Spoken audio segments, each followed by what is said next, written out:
Boa tarde a todas e a todos. Eu começo pedindo aos professores da banca para acionarem vídeo. Iago, apresentador da toda, de APCC, do curso de História da FURB, e estamos aqui muito determinados a fazer uma discussão sobre a história do Vale do Itajaí hoje, né? Eu quero já de início agradecer muito ao pessoal da República, que tem feito um trabalho excelente nos ajudando aqui no curso de História com os elementos de tecnologia e de redes sociais, enfim, para a gente fazer uma divulgação dos trabalhos que os alunos do curso de História desenvolvem, de pesquisa, e também para a gente poder fazer uma discussão mais ampliada dos debates que estão sendo feitos aqui. Eu quero iniciar agradecendo a presença da professora Cíntia, professora do Departamento de História aqui da FURB. Muito obrigada por ter aceito o convite para participar da banca, professora. Também agradecer a presença do professor Maicon, que também foi estudante aqui do curso de História da FURB, né, e é professor na Escola Elza Pacheco. Muito obrigada pela presença. E já de início passar a palavra para o Iago, que é o apresentador do dia, desejar uma boa apresentação. E pode começar, Iago. Você tem 20 minutos, tá bem? Boa apresentação.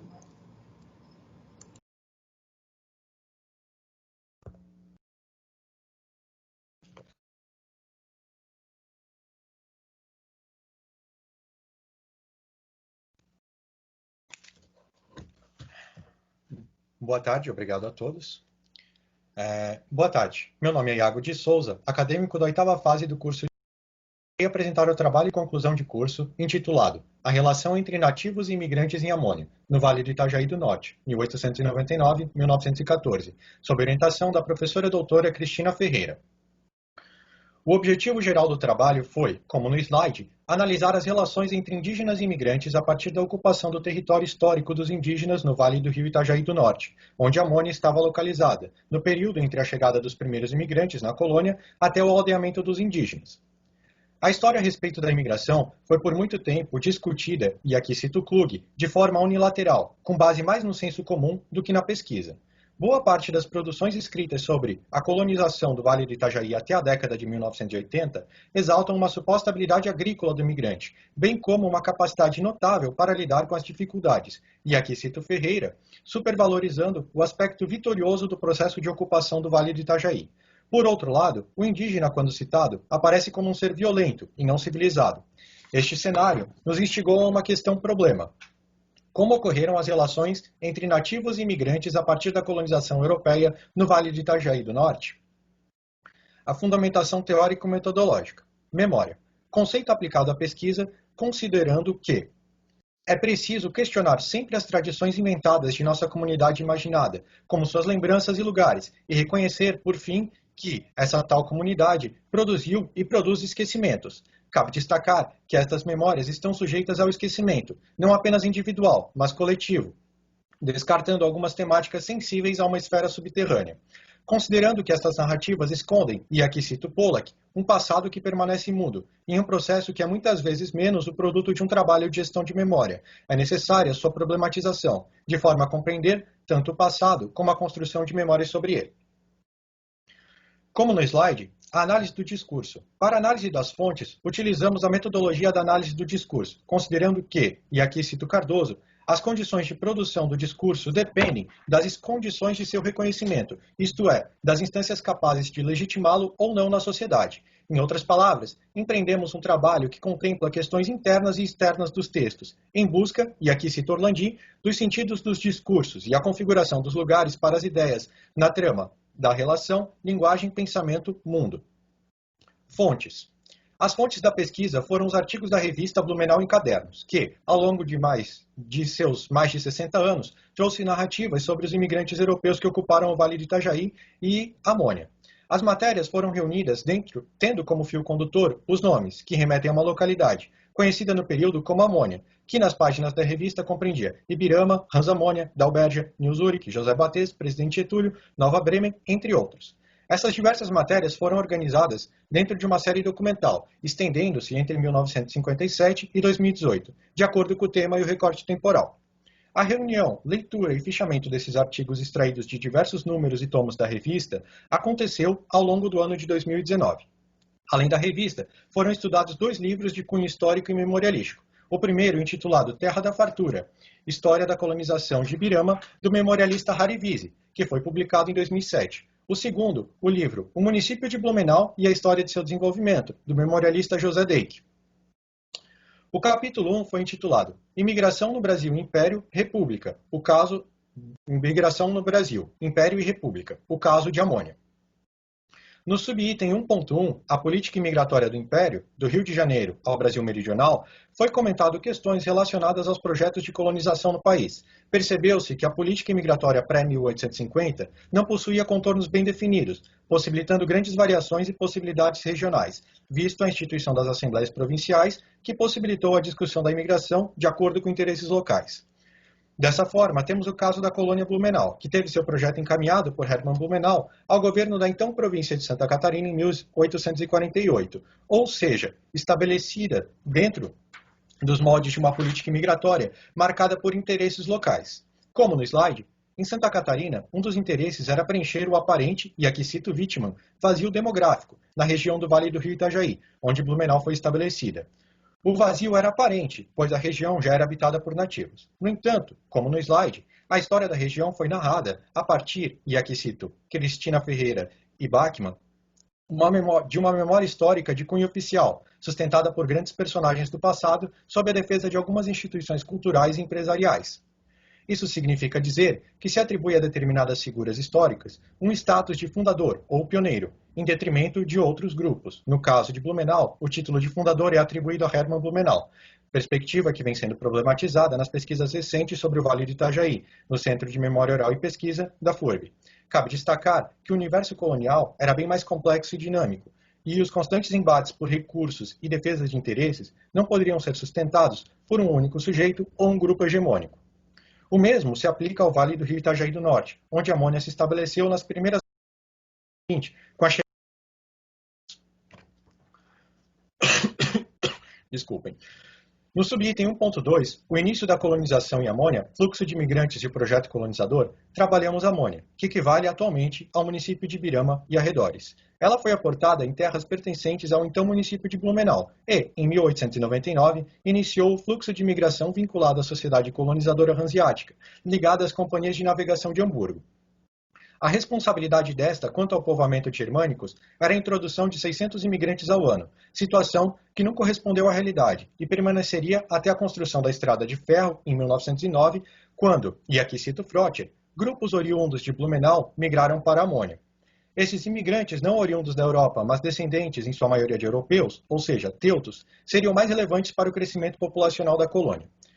No processo migratório para Amônia, encontramos algumas narrativas positivadas, a exemplo do diretor da sociedade colonizadora, como no slide, José Deik, que apontava, e aqui eu cito, um grande avanço no processo de chegada e fixação de imigrantes, mesmo quando a empresa não cumpria com o número programado de colonos introduzidos. O imigrante Victor Schleif, que habitava a localidade de New Zurich, projetava a situação de forma negativa. Devido às adversidades enfrentadas que desanimaram imigrantes, estes deixaram a colônia, que, e aqui cito, antes haviam visto com tanta esperança. Segundo o imigrante Peter Shelley, a situação era semelhante na localidade de Rafael, onde colonos, e aqui eu cito, que já tinham derrubado uma pequena roça, regressaram logo à Europa. Como no slide, esses casos de imigrantes que deixaram a colônia eram comuns, visto que, dos que lá chegaram, e aqui eu cito Richter, 2/3 logo no início desistiram de se fixar em Amônia, ou pouco tempo depois se retiraram dela. Essa situação é desconsiderada por perspectivas positivadas da história da região, como a de José Deik, excluindo esses sujeitos que compuseram o processo de colonização do Vale do Itajaí. Essas narrativas contribuem também para o contínuo apagamento da população nativa, como parte integrante da região. O capítulo 2 é intitulado Indígenas do século XIX ao Serviço de Proteção ao Índio e Localização de Trabalhadores Nacionais, SPI-LTN. No subitem 2.1, a política indigenista no Império, comentamos sobre a relação entre o governo imperial e a população indígena. Notamos que uma preocupação significativa era com as terras ocupadas pelos nativos, que suscitavam as ambições de fazendeiros e empreendedores da colonização. Ou seja, e aqui cito Cunha, a questão indígena tornou-se uma questão de terras no século XIX. Vinculado a estes interesses, o governo imperial instituiu o Regulamento das Missões, em 1845, que, além da catequização, permitia, e aqui cito Freire Oliveira, a remoção e a reunião de aldeias, arrendamento das terras e o aforamento para habitação. Com este processo, facilitava-se a incorporação das terras dos nativos e sua consequente comercialização. Como no slide, o interesse da comercialização de terras fica evidente com a Lei nº 609 de 1850, ou Lei de Terras, que representou uma reorganização da legislação dentro de, e aqui cito Klug, uma lógica mercantil, que regulamentava a expedição de títulos de posse a estrangeiros e facilitando assim a imigração. Entretanto, muitas das terras comercializadas eram ocupadas por indígenas há milhares de anos, como no caso da colônia Blumenau e Amônia, o que resultou em diversos conflitos entre nativos e os novos ocupantes da terra, o que também representou a elaboração de políticas voltadas às populações indígenas, no intuito de proteger os colonos. No subitem 2.2, o Serviço de Proteção ao Índio e Localização de Trabalhadores Nacionais, SPI-LTN, e o aldeamento em Amônia, trabalhamos com questões que sucederam o processo de ocupação de novos territórios no interior do país. No caso da província de Santa Catarina, discutimos as políticas elaboradas ao longo do século XIX e nos deslocamos para o início do XX, já durante a República, quando foi criado, como no slide, o Serviço de Proteção ao Índio e Localização de Trabalhadores Nacionais, que buscava a proteção dos nativos e transformá-los em agricultores aldeados, ou seja, remetendo a uma situação semelhante às políticas elaboradas no início do século XIX, que buscavam, e aqui cito Bauer, civilizar e tornar os nativos vassalos do rei, no entanto agora em cidadãos da República. Em Amônia, o SPI-LTN foi implementado por Eduardo de Lima e Silva Roerra, em 1914, considerado o primeiro a estabelecer um contato, e aqui cito Wittmann, amistoso com o Choclen. No entanto, como no slide, os indígenas não se sujeitaram completamente à política do SPI-LTN, pois não se limitavam ao espaço do posto e continuavam circulando pelas terras, o que não agradava aos colonos, que não acreditavam em, e aqui cito Pérez, relações pacíficas entre nativos e não indígenas, entre nativos e não indígenas. Contudo, este processo foi gradativo e, com o tempo, fez os indígenas perderem sua autonomia e o fim de seu nomadismo, o que resultou, e aqui cito Ferreira e Kepsel, em diversas doenças e a degradação de sua cultura. Os brancos se remetem a este processo pelo termo pacificação, ou seja, esse processo teria pacificado os nativos, dedicando a Eduardo de Lima e Silva Roerra o título de pacificador.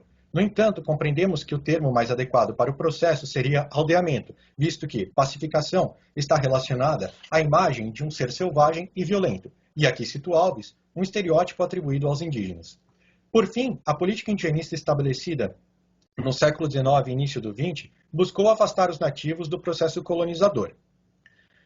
O capítulo 3 é intitulado A Relação dos Sujeitos de Amônia, Imigrantes e Nativos em Conflito. No subitem 3.1, Nativos na Percepção dos Colonos, abordamos a percepção dos nativos pelos colonos em Amônia. Faz-se necessário frisar que os imigrantes estavam inseridos em um contexto que pregava uma diferença entre as diferentes raças, valendo-se, e aqui cito Gay, de explicações biológicas e históricas forjadas, que buscavam a hierarquização das etnias em diferentes níveis de desenvolvimento, sendo o branco europeu o mais evoluído dentro dessa escala. Dessa forma, os imigrantes europeus eram vistos e se viam como civilizados e superiores culturalmente, em oposição aos demais grupos que compunham a sociedade brasileira, julgados como atrasados e, em alguns casos, incivilizados.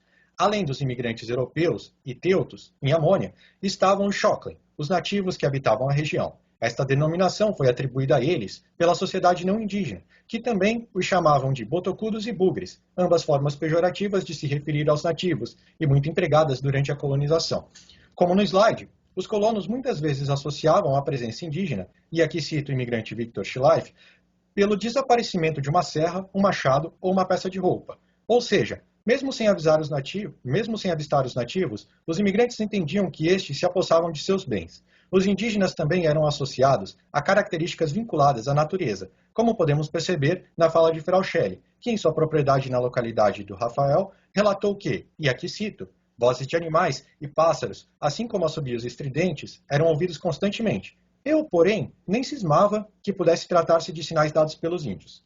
Esses sinais, a um primeiro olhar, podem parecer bem menos claros, visto que a colônia era cercada pela floresta.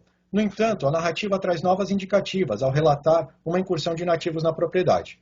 Eu cito, como no slide, os bugres, aos gritos continuados, batiam com a pá de ferro do forno nos postes da casa, jogando feixes de lenha para cima da coberta, enquanto sacudiam vivamente o barracão.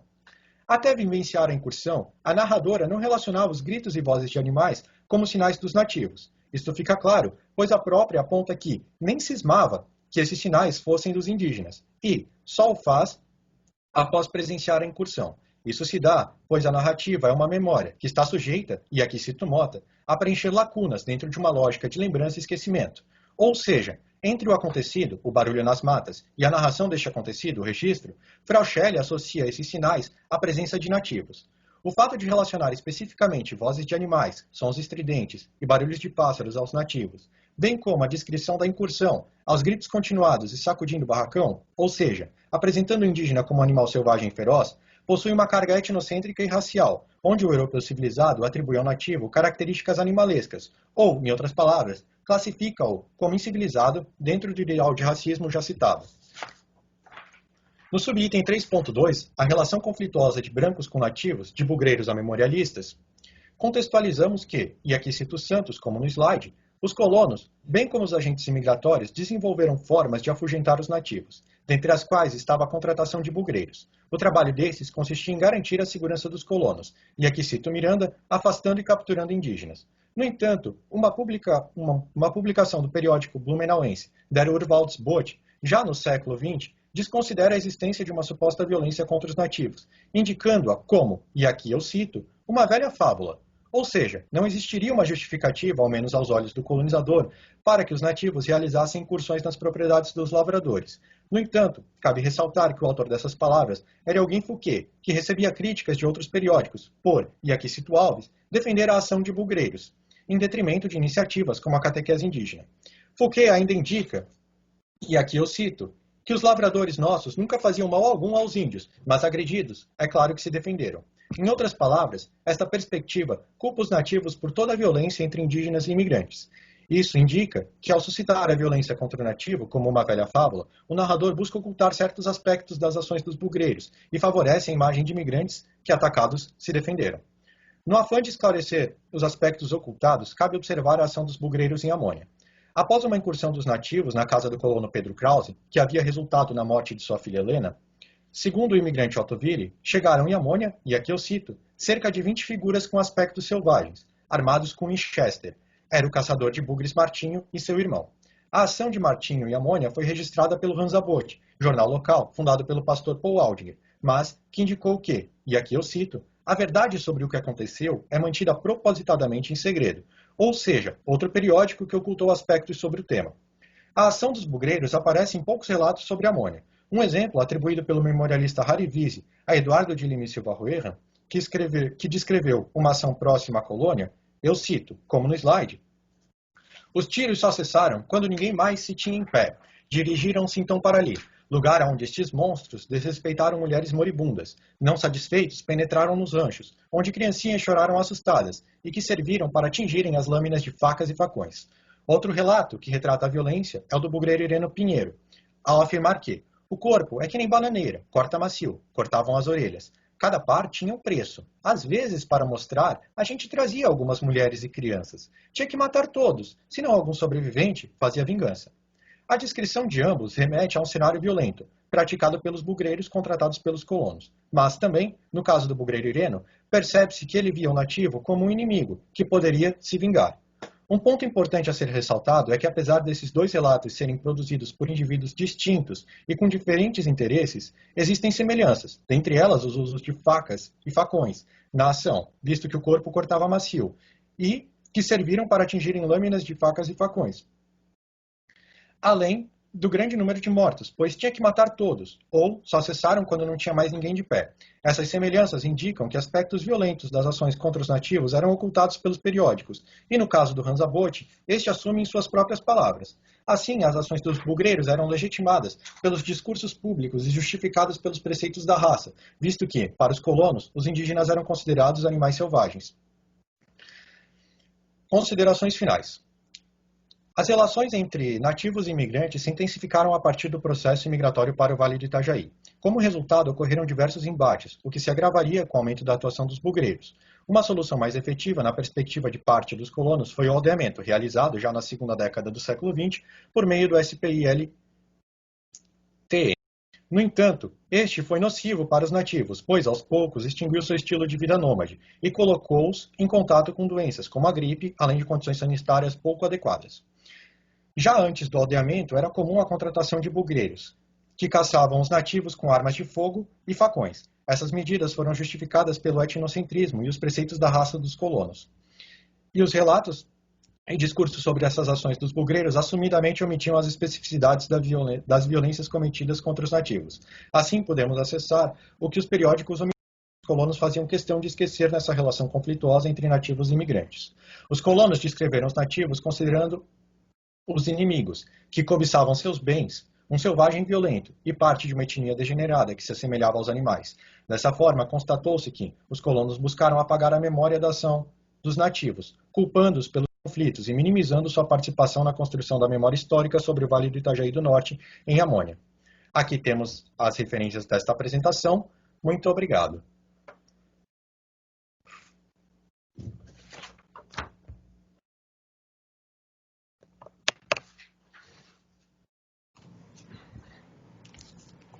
Iago, obrigada pela apresentação. Gostaria de passar a palavra inicialmente para a professora Cíntia, fazer as suas considerações. Novamente, obrigada, professora Cíntia. A palavra é sua. Obrigada, primeiramente, pelo convite. Boa tarde a todas e a todos, especialmente para o Iago e também para a professora orientadora Cristina, né, pelo convite também da banca. Então, eu já quero agradecer também ao meu colega aqui de banca, o professor Maicon, né, que também está conosco aqui.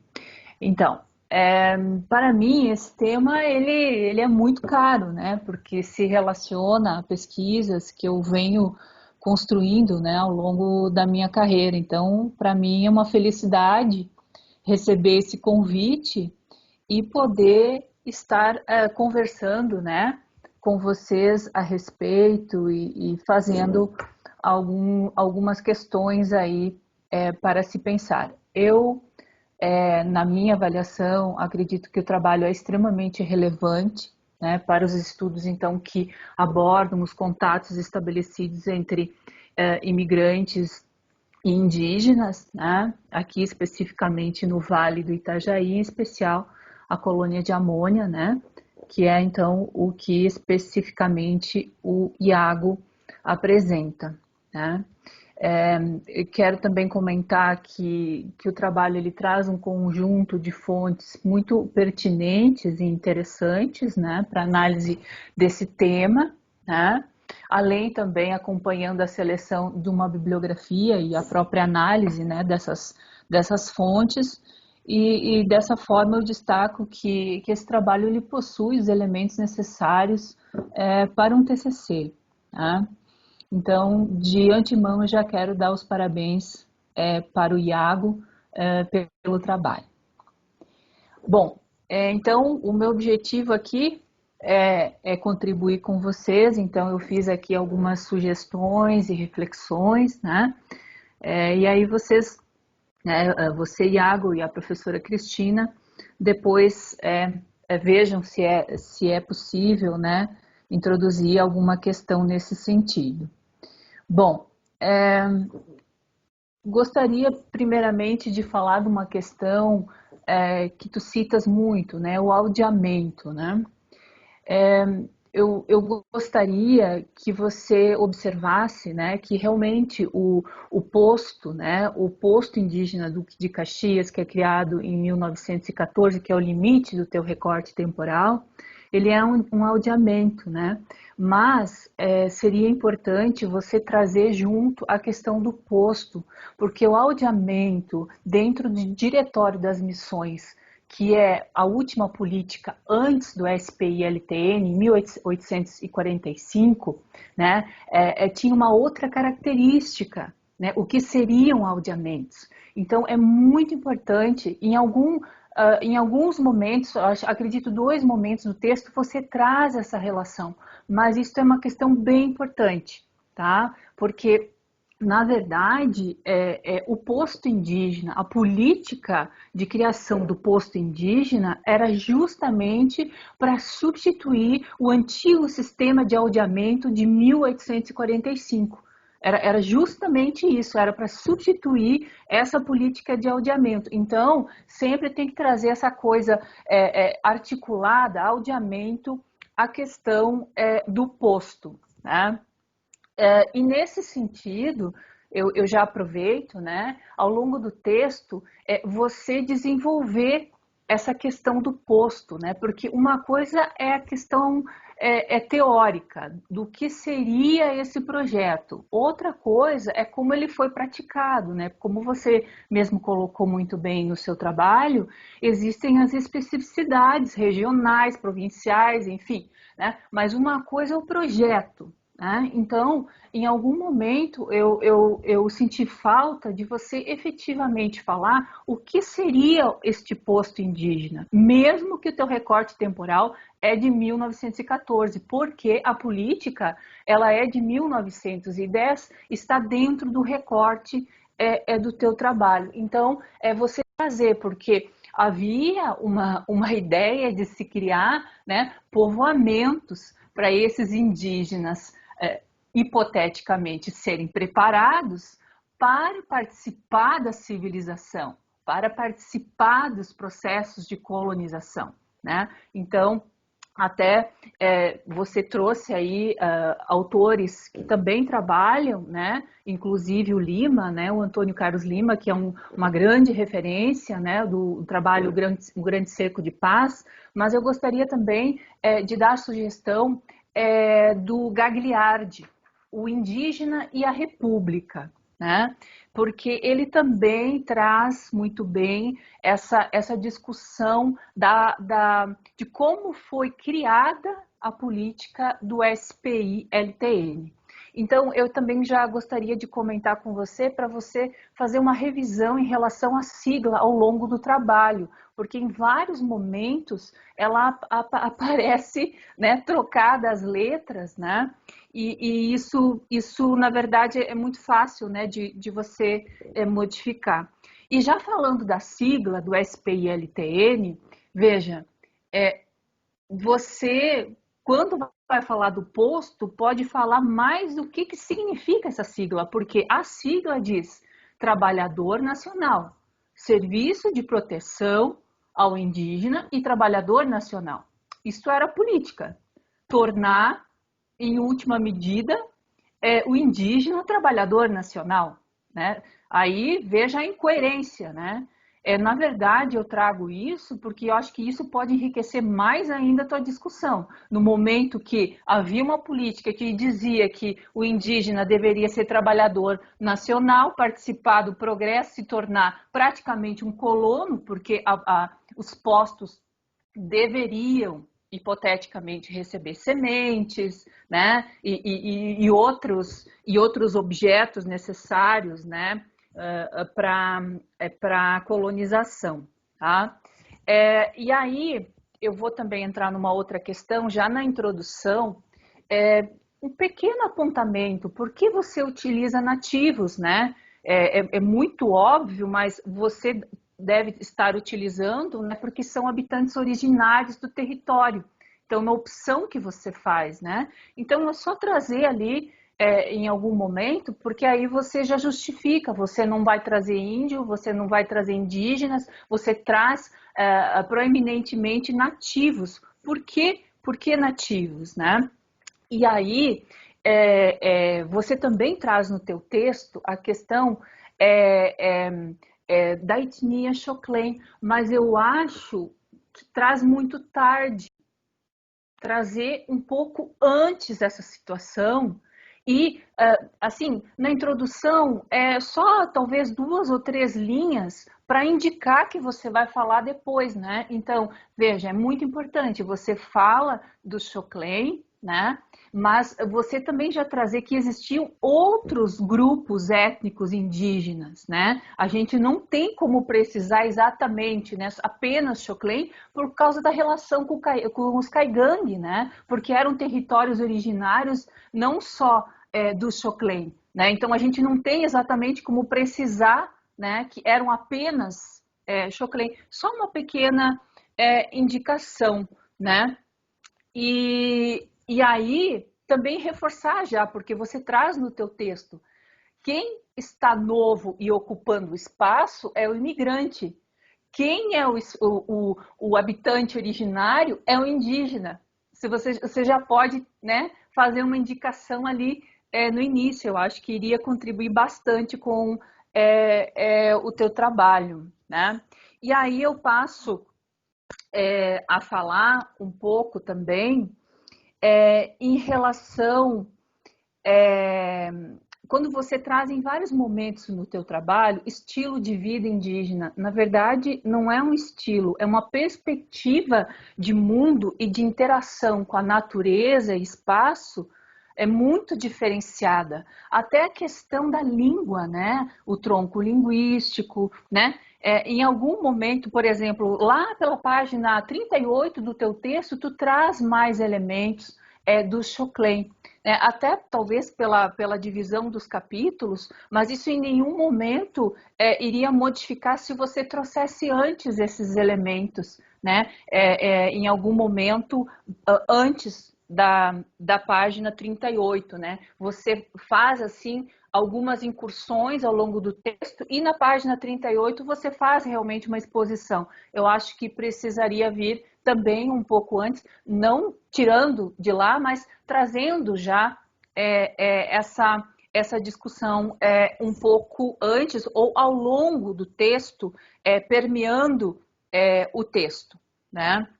E aí, claro, a Luísa, você já traz, né, o Vapor e Botoque, que é realmente uma referência, mas eu também sugiro de você dar uma olhada na dissertação dela, né? Porque ela traz alguns elementos na dissertação que não necessariamente estão da mesma forma no livro. A dissertação Atos do Contato, né? Histórias do povo indígena Xoklen no Vale do Itajaí, a dissertação de mestrado dela. Eu acho que de alguma forma também agrega.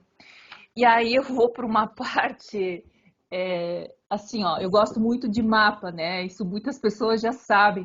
Eu acho que o mapa ia enriquecer muito o teu trabalho, Iago, porque você apresentar a colônia de Amônia e justapor ou do lado os territórios originários dos povos indígenas é uma bela imagem e você vai poder aprofundar as discussões também. Então, eu acho que isso iria agregar muito o teu trabalho, um mapa, né? E também se você pudesse fazer essa, mesmo que é a colônia Blumenau, mas então onde é que era a Amônia, localizar ali, seria bem pertinente, né? E para isso também, além da própria Luísa, né, Wittmann, a gente tem outras pessoas como a Karina Almeida, né, que é uma professora que fez o doutorado dela na UFSC. Ela apresenta também um mapa. Além disso, o Valmir Pereira, né, também apresenta um laudo antropológico sobre o povo Laclanô Xoklen,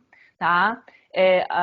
Valmir da Silva Pereira. Então, assim, existem alguns autores, né?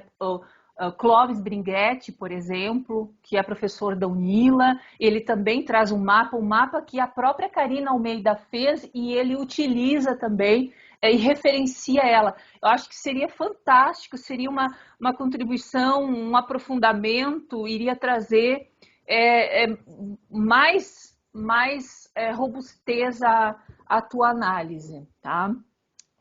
E aí, eu fiz essa indicação, né, do povo Choclen, que você apresenta rapidamente, assim, muito rápido na página 21 e só vai fazer a apresentação na página 38 e 39. Isso, né, você precisa, então, trazer antes, tá? Uma outra questão, já passando para o capítulo 2, só um rodapé, o que são políticas indigenistas, tá? Assim, só para dizer, porque você fala bastante, né? Então, dizer que são políticas estatais, do governo e tal, tá? Aí na página 29 do capítulo 2, você diz assim, você dá a impressão, né, do modo de vida dos indígenas que ele foi aniquilado, né? Aí que falta você trazer esses elementos mesmo, né, que é outro tronco linguístico, que é uma outra forma de lidar com a natureza, com o espaço. Eu acho que dá para reforçar de novo, né? Ali na página 30, só substituir tribo por etnia, porque a maior parte das vezes tu traz etnia, mas tribo não dá mais para utilizar, né?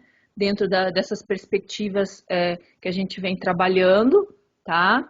E eu acho, por exemplo, na página 31, quando você logo começa o capítulo 2.2, você fala de uma política. A gente sabe que a lei é o SPI-LTN, mas só dá uma reforçada. Você está começando o 2.2, né? Mesmo que você estava falando no 2.1, eu acho que é super pertinente você trazer essa referência novamente, tá? Aí também eu quero falar da companhia de pedestres. Você fala na página 31, isso tem um papel importante no teu trabalho, porque você vai falar desse processo da imigração, de colonização, mesmo que a gente tem a companhia de pedestres, ela se encerra antes do teu recorte temporal, você faz, né, várias visitas a esse processo de colonização. E eu senti muita falta quando você falou da primeira vez da companhia de pedestres, de você não falar do marco temporal, de você não avançar um pouco nas implicações dessa companhia, que na verdade era uma prática da província.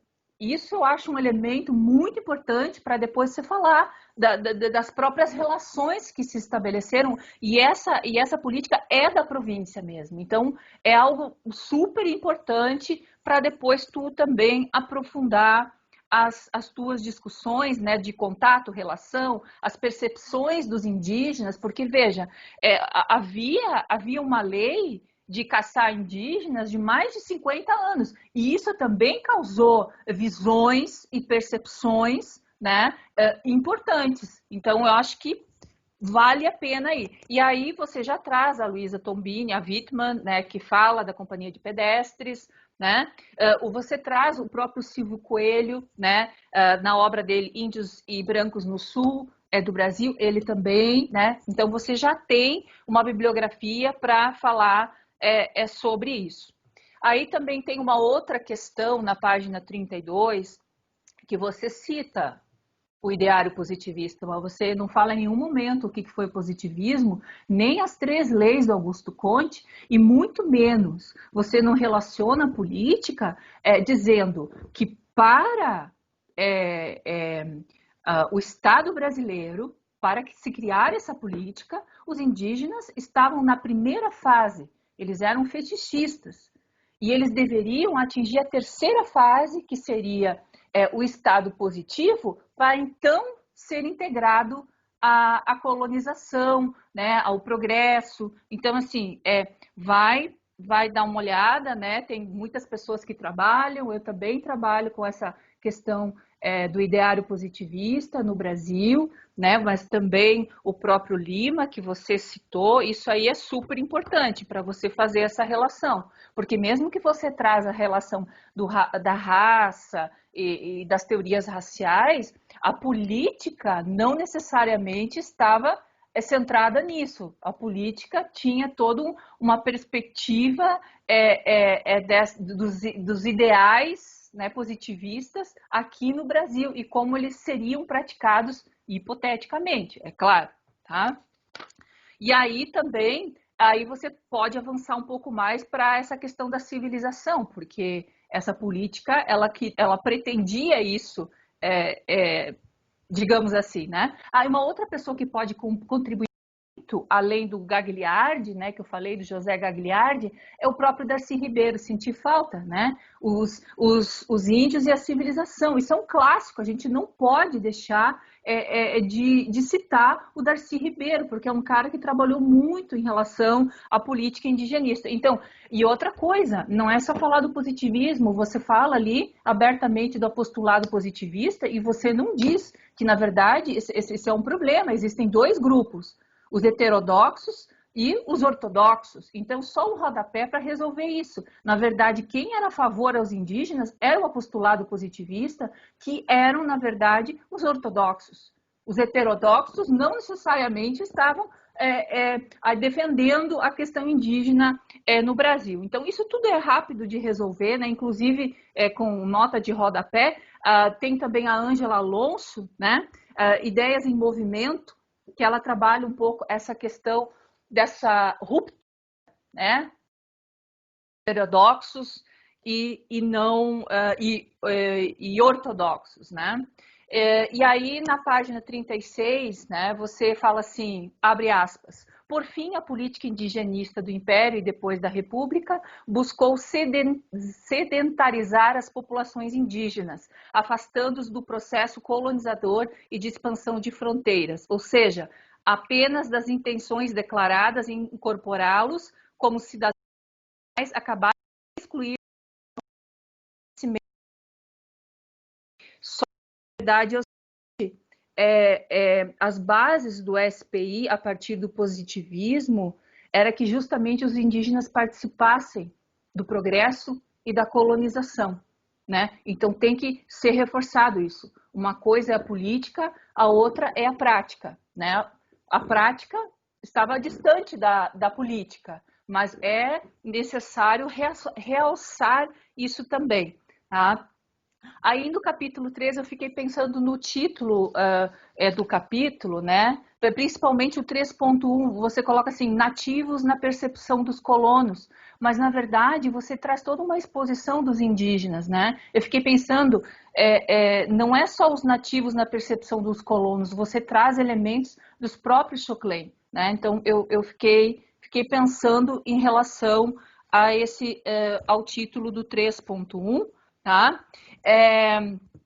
E outra questão, na página 37, no terceiro capítulo, já a política era nacional, né? Você fala assim, que existia, então, essa política da província, né? Que estava relacionada com o nacional. Eu até vou olhar aqui para não me enganar, né? Vou abrir aspas, ó. A existência de uma política indigenista na província e depois no estado de Santa Catarina, bem como no Brasil, que permitia, etc., continua. Na verdade, era uma política nacional, né, que incidia nas províncias e as províncias tinham as suas especificidades, porque a própria Constituição de 1891 diz assim, ó, quem decide são as províncias.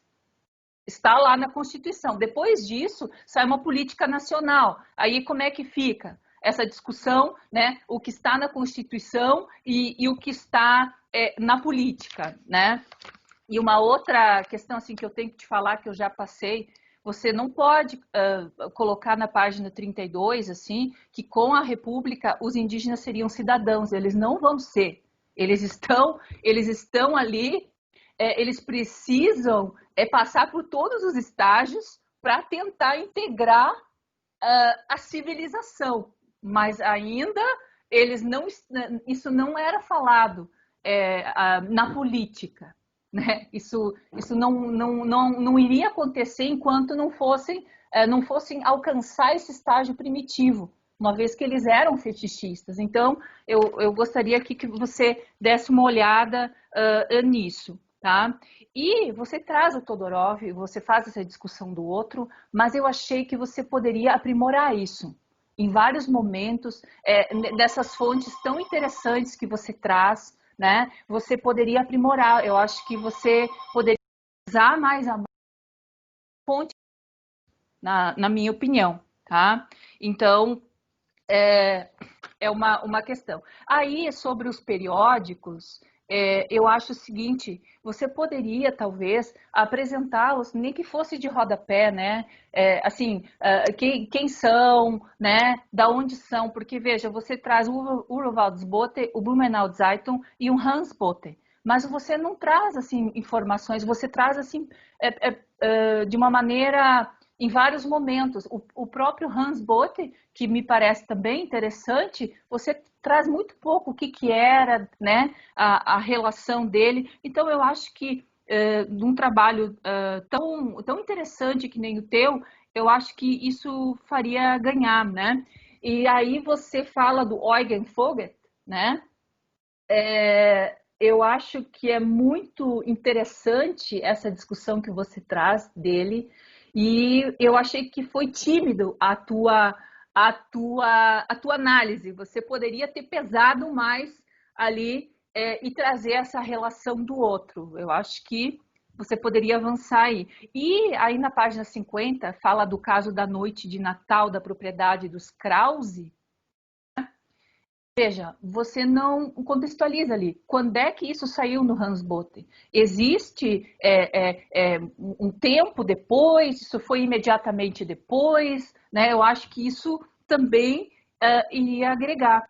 E aí, você traz ali na introdução que você vai trabalhar com várias fontes e também com 2 livros memorialistas, né? O José Deck, que você traz bastante, mas eu fiquei muito intrigada porque o Hari Visa, você praticamente não trouxe no teu trabalho.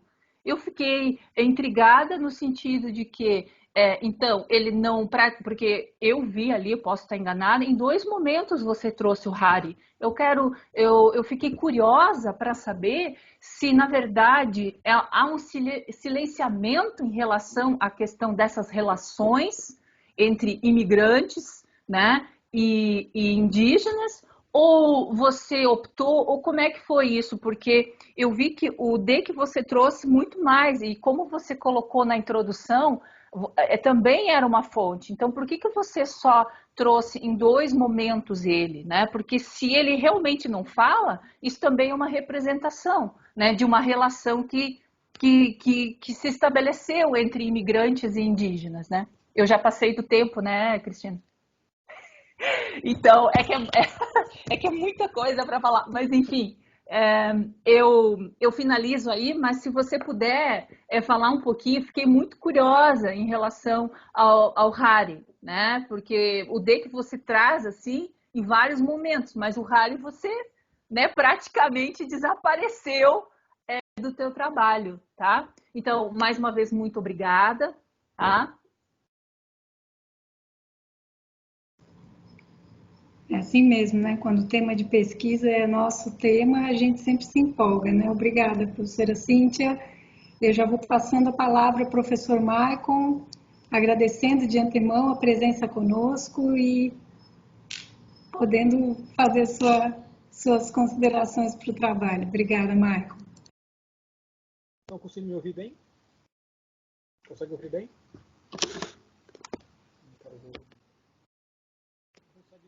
Agora? Não, o som não vai bem, Maicon. Precisa subir um pouquinho o som.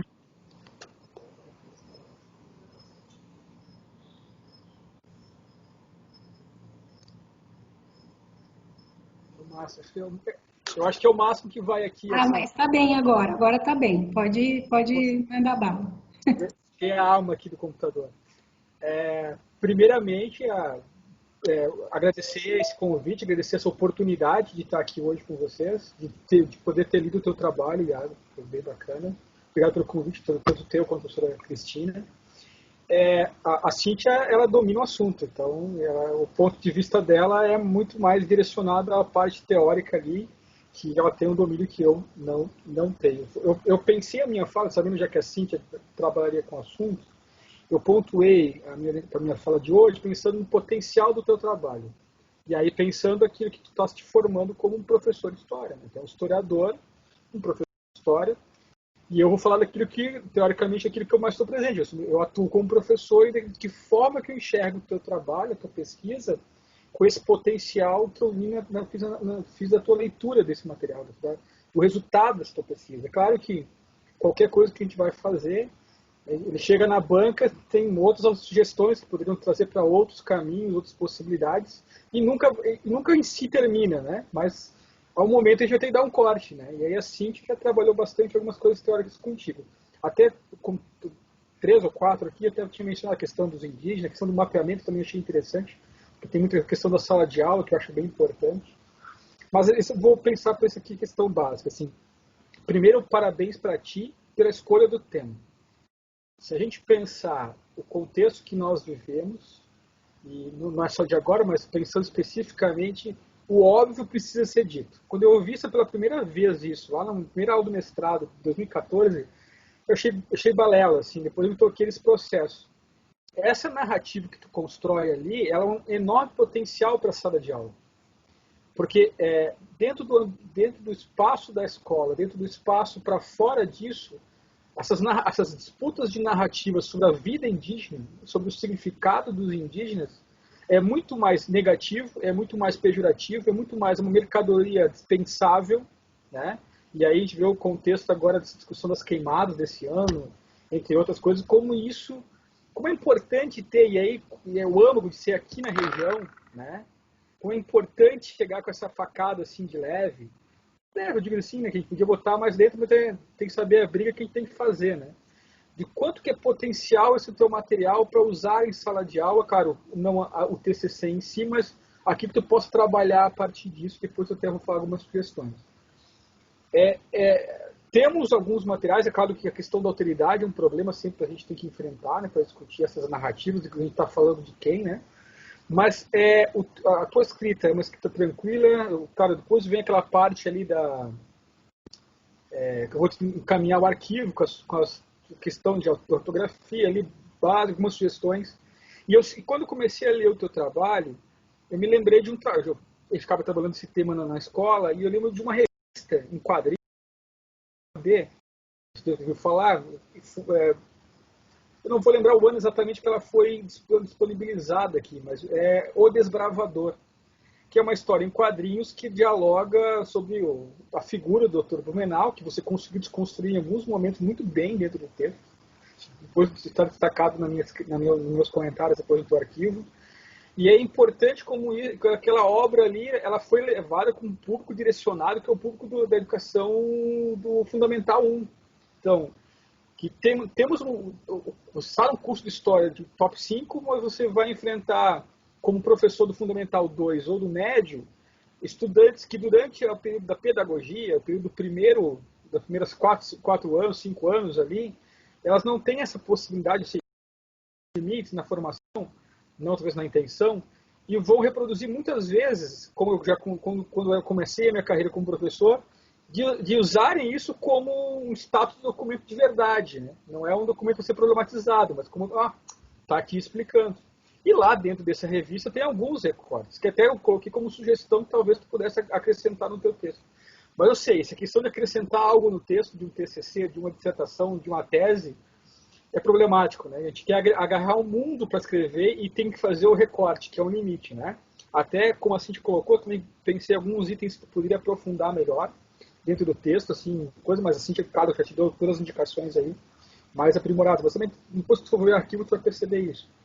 E eu vejo nessa possibilidade um contraponto, assim, porque a gente, quando a gente vai problematizar a situação, a gente sempre tem essa tendência de mostrar o errado para tentar combater esse errado.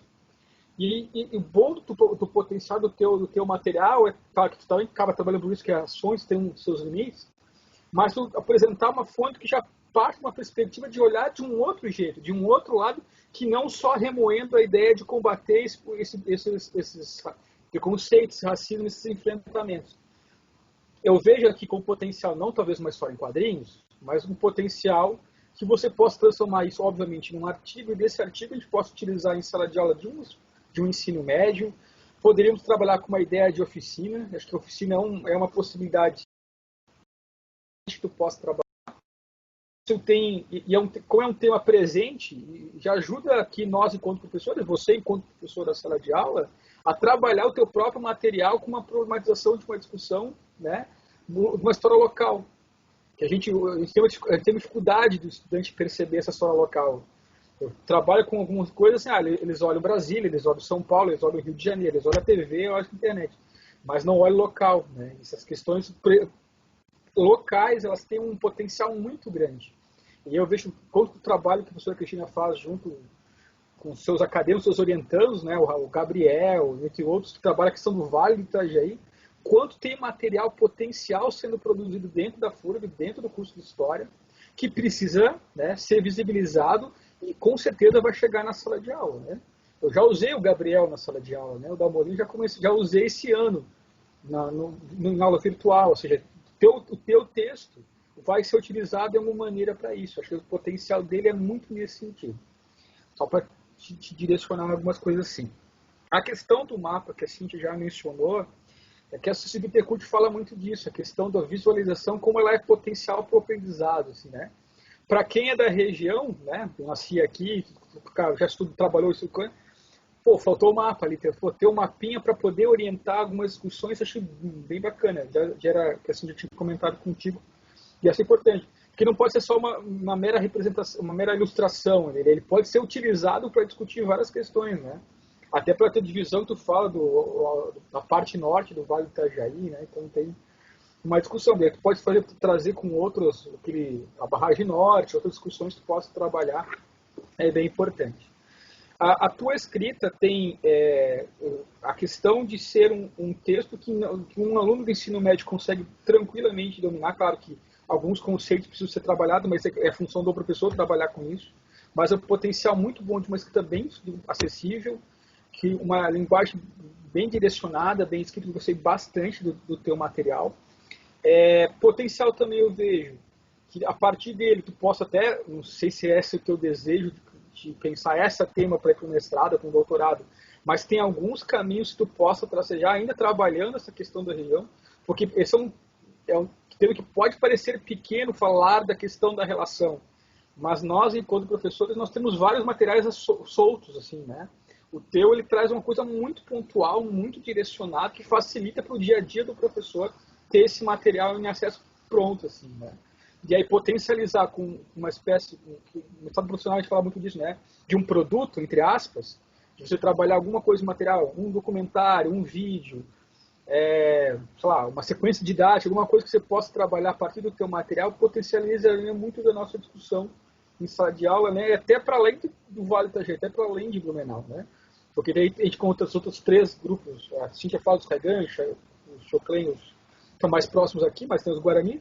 Mas essa discussão, quando a gente vai em outros eventos, aí se fala também superficial. Claro, tem a Luísa, domina o assunto também, tem toda uma discussão, né? Ela foi também da minha banca do mestrado, eu já tinha lido algumas coisas dela também para discutir essa questão do outro, né? Que ela trabalhava com o Oriente Médio, né? E lembrando que você é o terrorista, né? Segundo a senhora Cristina, você é o terrorista aqui do ambiente, né? Mas é bacana.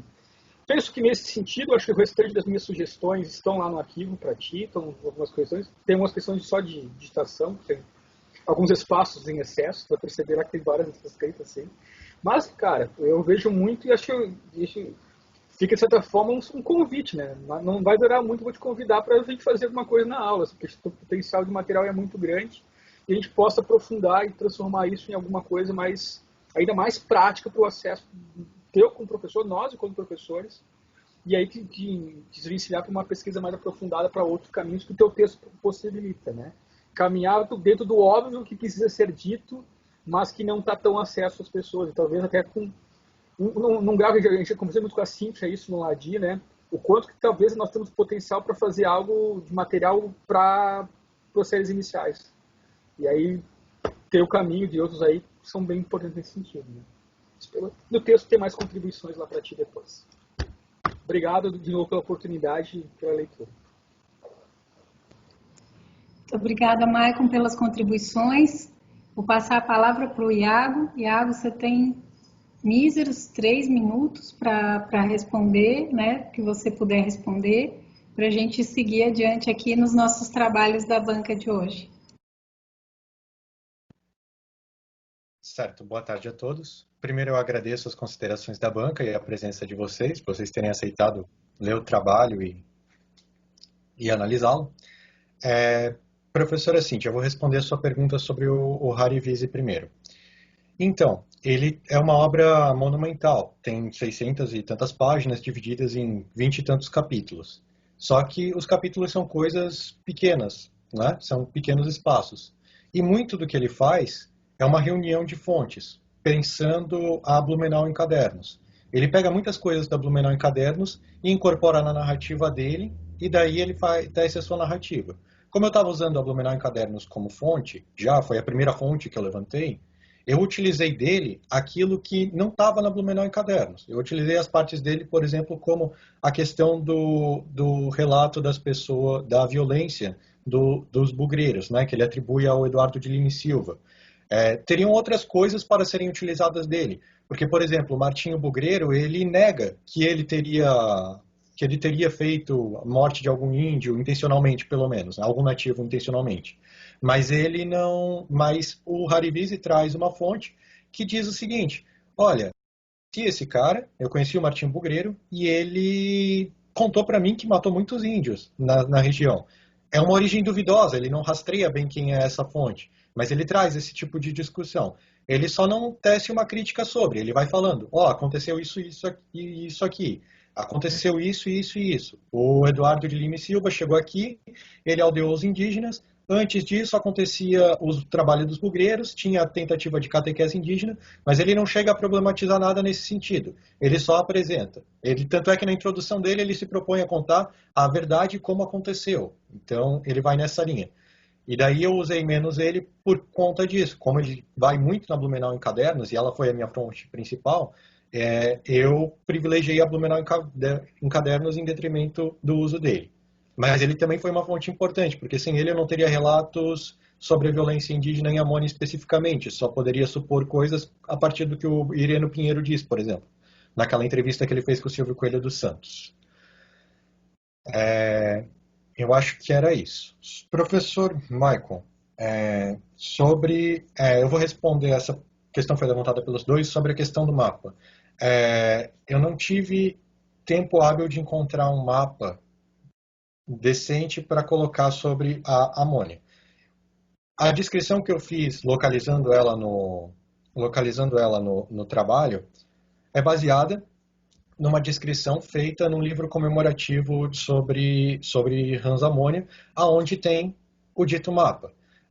Porém, não ficaria pronta a digitalização dele a tempo para adentrar o trabalho. Eu até pensei em colocar ele nos slides, mas ainda assim, não ficaria algo que fosse visível. E sobre a questão do território dos indígenas, o mapa sobre o território dos indígenas, eu encontrei alguns, sim, que eu pretendo incluir. Eu acho que era isso. Eu agradeço as contribuições da banca ao trabalho e é isso. Tudo bem, Iago. Agora a banca vai se retirar momentaneamente. Nós vamos aqui confabular sobre o trabalho e com brevidade voltaremos aqui à sala para anunciar nossas decisões, tá bem? Pedimos paciência para vocês aí. Seremos breves nesse processo. Iago, segura um pouquinho aí.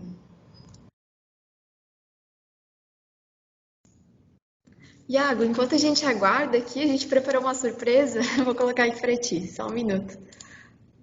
Meu Deus, vão me fazer chorar, Kevin.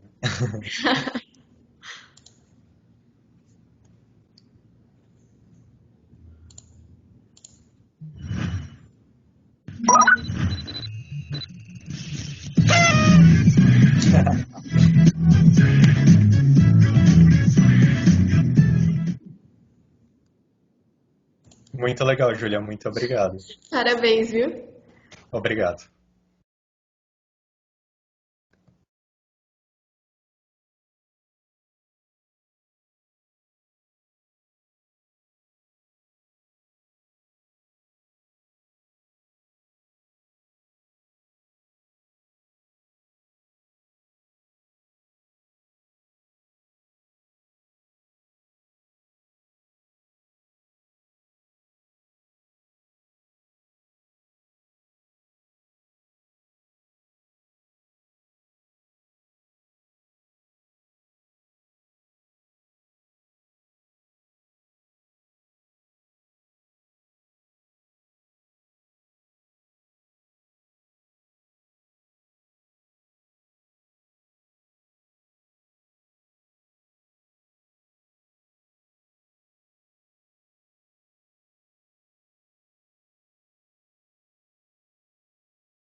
Iago? Sim, estou aqui. Sim, então, antes de qualquer situação... Cristina, tá sem som, Cristina. Não tá, aqui para mim diz que tá com som. Eu estou ouvindo aqui. É, que para mim aparece áudio. Deu para ouvir agora? Sim. Então, antes de mais nada, eu gostaria de destacar, para quem talvez não sabe, né, a dificuldade imensa que é trabalhar com a história do Vale do Itajaí, né? Isso, de fato, vem sendo destacado por mim, que me considero especialista no tema, porque as fontes são muito espalhadas, né? Eu queria destacar que o Iago foi incansável nessa busca de fontes. Ele passou um ano inteiro selecionando fontes na revista Blumenau em Cadernos. Foi um trabalho assim de fôlego, né? Fazer isso. E a ausência de bibliografias específicas sobre amônia dificultaram bastante o trabalho. Ele não iria adquirir essa perspectiva que estudava indígenas. A ideia inicial não era essa. A nossa ideia inicial era trabalhar com a imigração em Ranzamônia. Mas é evidente que as fontes e todos os caminhos levaram para a predominância desses conflitos, né? Desses conflitos entre imigrantes e indígenas. Então, de fato, a decisão sobre essa temática, ela foi bem posterior, eu diria até tardia, depois desse imenso levantamento de fontes. Primeiramente, iríamos trabalhar com educação em Ibirama, depois nós iríamos trabalhar com aspectos do luteranismo na sociedade colonizadora hanseática, que é a sociedade que colonizou, responsável pela colonização no local. Então, certas situações, né, de pesquisa, levaram para a definição da temática nesse sentido.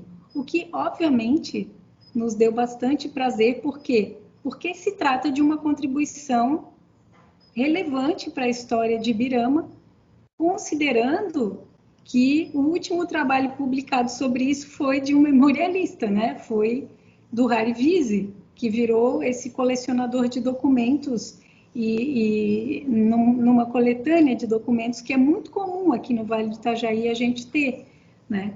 Então, de fato, a gente espera, né, que mais pessoas se interessem por fazer pesquisas em história do Vale do Itajaí.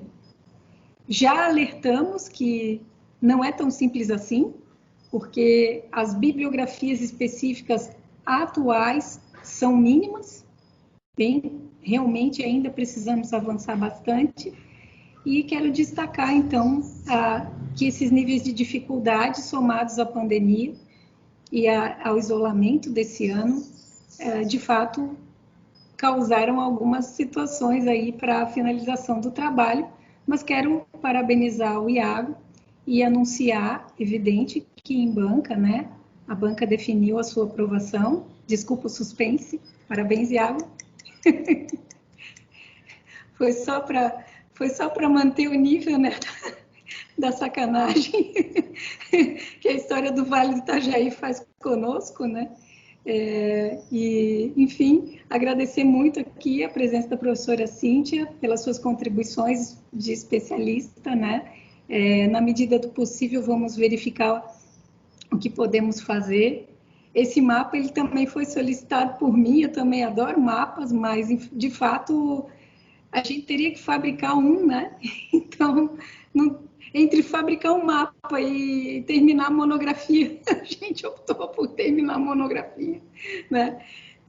Então, é isso, né? Muito obrigada, Maicon. Eu também vejo grandes potenciais, né? Também sinto a necessidade de material didático na história do Vale do Itajaí. Tomara que a gente consiga. Iago, a palavra é sua, né? Mais uma vez, meus parabéns e vamos trabalhar para fazer as correções necessárias aí.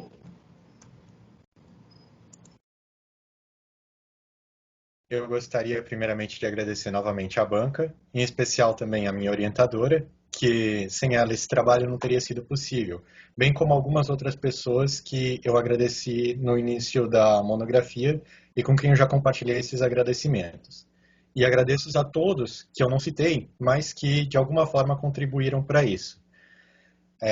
De fato, o trabalho, estudar a história do Vale do Itajaí não é algo fácil, e entre o falar e o sentir, isso na pele, existe um grande salto. Eu sabia que era um tema difícil, mas eu não esperava que fosse um tema tão difícil quanto esse foi. E uma das coisas que dificulta é exatamente o que a professora Cristina falou, que é a falta de bibliografia específica sobre a região. Além da questão das fontes, que a maioria, por isso que levou tanto tempo para selecionar essas fontes, a maioria das fontes que estão disponíveis, pelo menos no que concerne a amônia, elas estão disponíveis em alemão. Então, encontrar essas fontes traduzidas na Blumenau em cadernos foi o que possibilitou essa pesquisa. E o que também levou um ano para ser feito. Eu agradeço a todo mundo e agradeço a todos que assistiram e a presença de todos e todos aqueles que estão me parabenizando nos comentários também. Muito obrigado, gente. Era isso. Muito bem, Iago. Parabéns, parabéns. Vamos seguir adiante, né? Temos mais bancas pela frente. Agradeço a presença de todas e todos aqui, novamente em especial à banca e ao Iago, que já recebeu os parabéns do pessoal que preparou o material específico, né? Já antecipou a aprovação. E agora fazer a revisão e a gente continuar. Tudo de bom para vocês. Seguimos para a próxima sala, apresentação do Martin, às 17h30. Quem tiver disponibilidade, agradeço muito que possa assistir. Iago, a gente conversa. Obrigada.